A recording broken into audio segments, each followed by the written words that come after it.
కొట్టేసింది కూడా ఈడీ వేసిన ఛార్జ్ షీట్ కానీ కేసుని ఇంకా కొట్టేయలేదు కదా అని బీజేపీ వాళ్ళు ప్రశ్నిస్తున్నారు. ఇది బిగినింగ్, ఫ్యూచర్లో ఏమవుతుంది? అక్విట్ అవుతుంది కేసు. ఇంత పెద్ద అలిగేషన్ మా మీద పెట్టినారు అనవసరంగా, ఆ దొంగలంగా అలిగేషన్, అది తప్పు అలిగేషన్.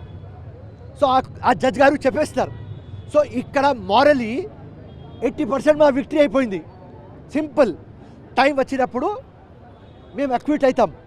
ఇప్పుడు మన్రేగా ఉన్నది, మన్రేగా మీరు పేరు చేంజ్ చేస్తారు. మీరు వికసిత్ భారత్ జీ రామ్జీ అని పెట్టినారు. రామ్జీ అంటే దేవుడు, మేము పూజిస్తాం, ఆదరిస్తాం. మహాత్మా గాంధీ పేరు ఎందుకు చేంజ్ చేస్తారు? మీకు ప్రాబ్లం గాంధీతో.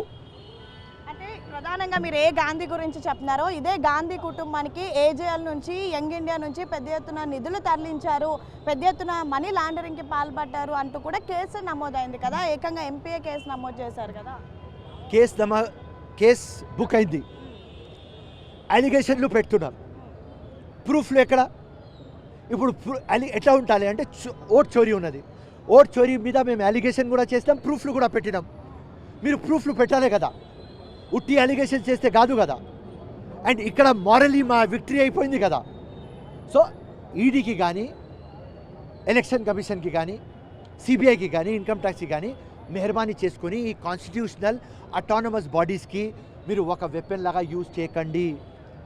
మీరు గాంధీ పరివార్కి ఫినిష్ చేయాలి అనుకుంటున్నారు. గాంధీ పరివార్ ఫినిష్ కాదు, ఈ దేశం కోసం ప్రాణం ఇచ్చిన పరివార్. ఇప్పుడు మీరు వందే మాతరం మీద టైం వేస్ట్ చేస్తారు పార్లమెంట్లో. ఎందుకు అమ్మా? వందే మాతరం తెచ్చింది కాంగ్రెస్, ఇండిపెండెన్స్ తెచ్చింది కాంగ్రెస్, తెలంగాణ తెచ్చింది కాంగ్రెస్. సో కాంగ్రెస్ ఫినిష్ కాదు, గాంధీ ఫినిష్ కాదు. జై హింద్, జై కాంగ్రెస్. Thank you.